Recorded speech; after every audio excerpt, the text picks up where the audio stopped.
প্রলয় হলো ভারতের একটি স্বল্প পাল্লার কৌশলীগত ব্যালিস্টিক ক্ষেপণাস্ত্র।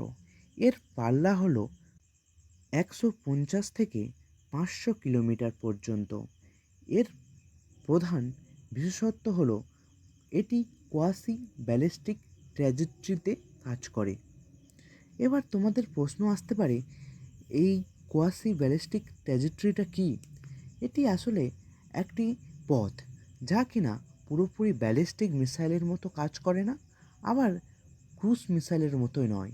এটি ফাইটার জেট থেকে লঞ্চ হওয়ার পরে অ্যাটমসফিয়ারের মধ্যে মিসাইলটি থাকে, কিন্তু কিছুটা ব্যালিস্টিক মিসাইলের মতো আচরণ করে। তাই এই পাথকে কোয়াসি ব্যালিস্টিক ট্র্যাজেক্টরি বলে। যদি তোমার দিকে কোনো যুদ্ধ বিমান আসে, তাহলে তুমি কি করবে নিজেকে রক্ষা করতে? তার উত্তর হলো অস্ত্রা, যা অনেক প্রকার। প্রথম হলো অস্ত্রা MK1, যা 110 কিলোমিটার পাল্লার একটি 4.5 মার্ক গতি সম্পূর্ণ মিসাইল। অস্ত্রা মার্ক 2 এর পাল্লা হলো 160 থেকে 240 কিলোমিটার পর্যন্ত, এবং অস্ত্রা 3 এটি সলিড ফুয়েল ডাক্ট র্যামজেট ক্ষেপণাস্ত্র, যার পাল্লা 340 কিমি। এটি শত্রু দেশের অ্যাওয়াক্স অ্যান্ড রিফুয়েলার বিমানকে ধ্বংস করতে সক্ষম। পাকিস্তানের নিউক্লিয়ার হুমকির ভারতের জবাব হলো BMD, অর্থাৎ ব্যালিস্টিক মিসাইল ডিফেন্স সিস্টেম।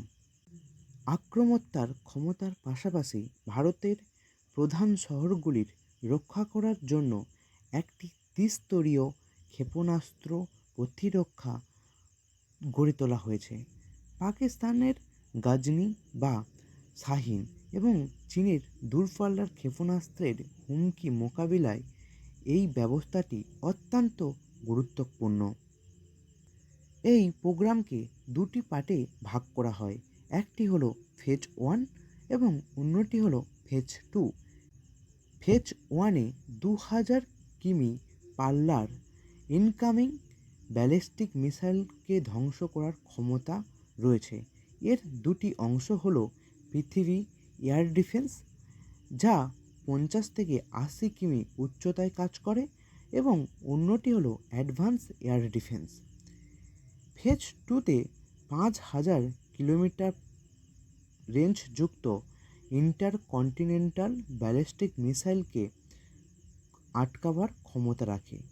এর মধ্যে AD-1, যা কিনা 6.5 ম্যাক গতিতে উঠতে সক্ষম, এবং এটি বায়ুমণ্ডলের ভিতরে ও বাইরে উভয় স্থানেই লক্ষ্য ভেদ করতে পারে।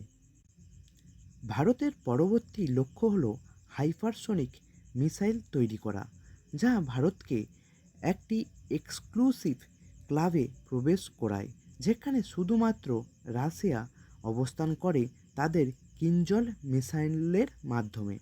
ভারত ইতিমধ্যে হাইপারসনিক টেকনোলজি ডেমোস্ট্রেটর এর পরীক্ষা চালিয়েছে। 2026 সালে মে মাসে DRDO ক্র্যামজেট ইঞ্জিন 1200 সেকেন্ড একটি সফল পরীক্ষা সম্পন্ন করেছে, যা ভারতের হাইপারসনিক ক্রুজ মিসাইল কর্মসূচির একটি বড় মাইলফলক। এছাড়া ভারত রুদ্রাম নামক অ্যান্টি রেডিয়েশন মিসাইল তৈরি করেছে, যা শত্রু এর রেডারকে ধ্বংস করে দেয়। এটি ভারতের ডেট বা destruction of enemy air defence মিসাইলের জন্য বড় অস্ত্র।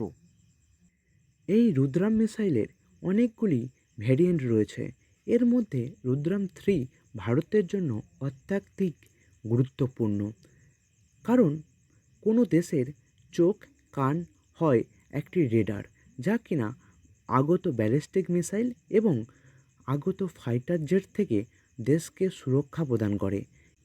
কিন্তু যদি এই রেডারকেই কেউ ধ্বংস করে দেয়, তাহলে সেই দেশটি প্রতিরক্ষা হারা হয়ে পড়ে।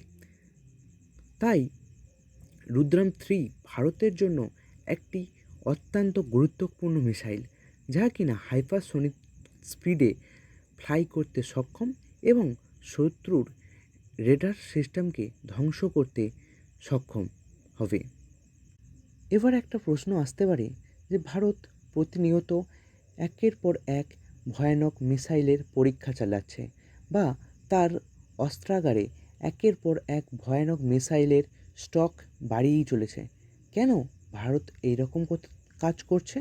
যেখানে ভারতের প্রথম কথা হলো বসুধৈব কুটুম্বকম, অর্থাৎ বিশ্ব আমাদের আত্মীয়। তাহলে ভারত এরকম কেন করে? তোমরা যদি ঠাকুরকে দেখো তাহলে দেখবে ঠাকুর সবসময় একটি হাতকে বাড়িয়েই থাকে সবাইকে আশীর্বাদ করার জন্য, কিন্তু অন্য হাতে সবসময় একটি ভয়ানক হাতিয়ার ধারণ করে, যা বোঝায় যে ভালোবাসায় যদি কাজ না হয় তাহলে অস্ত্রও ধরতে হয়, নয়তো বাঁশুরি বাদক শ্রীকৃষ্ণ কুরুক্ষেত্র হতে দিত না। তাই তো ভারতের ক্ষেপণাস্ত্র কর্মসূচি কেবল যুদ্ধের প্রস্তুতি নয়, এটি শান্তি এক রক্ষা কবচ। ডক্টর এপিজে আব্দুল কালামের সেই স্বপ্ন আজ বাস্তব রূপান্তরিত হয়েছে, যেখানে ভারত তার সার্বভৌমত্ব রক্ষায় কারোর সাহায্যের অপেক্ষায় থাকে না। ইন্টিগ্রেটেড মিসাইল প্রোগ্রামের সেই ছোট্ট শুরু আজ MIRV টেকনোলজি, হাইপারসনিক এবং আন্তর্মহাদেশীয় ব্যালিস্টিক ক্ষেপণাস্ত্রের এক বিশাল যজ্ঞে পরিণত হয়েছে। ভারতের মেকিং ইন্ডিয়া এবং আত্মনির্ভর ভারত সংকল্পের উজ্জ্বলতম উদাহরণ হলো এই ক্ষেপণাস্ত্র সমূহ।